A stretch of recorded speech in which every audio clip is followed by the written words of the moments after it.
E pra të dashur miqtë e mi, ja ku po ritakohemi sërish me mua Tirona Lilin këtu në kanalin Monitor TV për të sjellur pranë jush lajmet edhe ngjarjet më të fundit. Do të flasim për situatën që në fakt është krijuar nëpër rrjetet sociale dhe nëpër median ros për Julian Deda dhe Bes Kallaku. Juli dhe Besi në fakt janë dy personazhe që sot po komentohen për një deklaratë që Besi ka bërë. Unë njëherë do të lexoj tekstin dhe më pas në fakt do ta komentojmë se për çfarë konkretisht Julian Deda flet.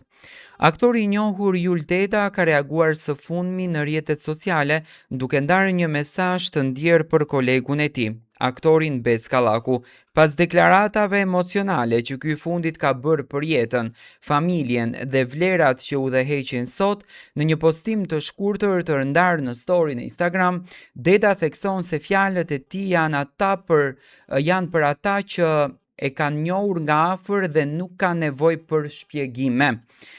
Përtej punës, karrierës edhe publikut, Bes Kallaku është një nga djemtë më me zemër të bardhë që kam njohur në jetë. Nëse ka mundësi të bëj për ty diçka të vogël, ai e bën maksimumin, shkruan Julian Deda krahas videos së podcastit të Grida Dumës, ku i ftuar ishte Bes Kallaku. Mesazhi mbyllet me një fjali të thjeshtë por shumë domethënëse: Bes përqafime loku. Ky reagim vjen në një moment kur aktori Bes Kallaku po komentohet gjërësisht për anën e tij më të ndjeshme dhe reflektuese, duke treguar se pas humorit që ka shoqëruar për vite me radh, fshihet një njeri me vlera të forta njerëzore dhe shumë familjare. Në fakt, ky është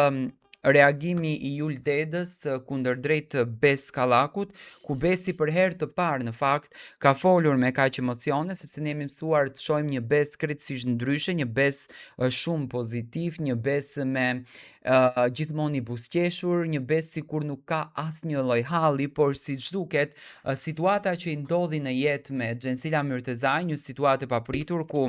unë e kam dëgjuar intervistën në mënyrë të detajuar dhe kam kuptuar që Besi është i lënduar më së shumti nga Xhensila, por nuk e thonte troç sepse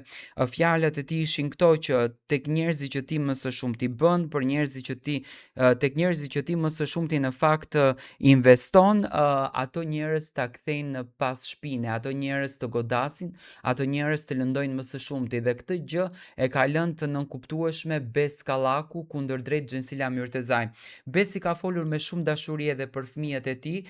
dukej që kishte një mall, dukej që nuk është më ai Besi i përmbushur që në fakt dilte dhe na jepte gjithmonë dashuri, na jepte gjithmonë adrenalin, na kënaqte gjithmonë, por është ai djali që brenda vetes së tij, brenda shpirtit të tij ka një zemër të thyer dhe ndjet i tradhtuar nga njerëz që Besi bëri maksimumin për ato, që Besi në fakt i bëri që të ndihen të lumtur. Në një pjesë të intervistës Besi ka thënë që un kam investuar tek njerëz që nga zero i kam ngritur këtu ku janë. Ndoshta aty e kishte reagimin edhe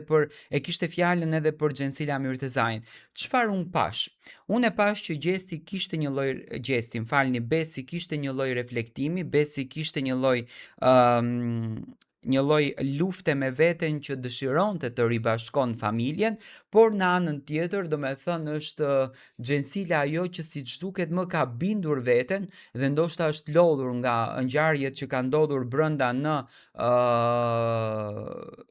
marrëdhënien e tyre, në martesën e tyre, dhe këto ngjarje e kanë bërë Xhensilën që të jetë vendimtare dhe të merr vendimin që të mos merret fare me Bes Kallakun dhe të mbyllën komplet këtë kapitull. Dua të marr mendimin tuaj.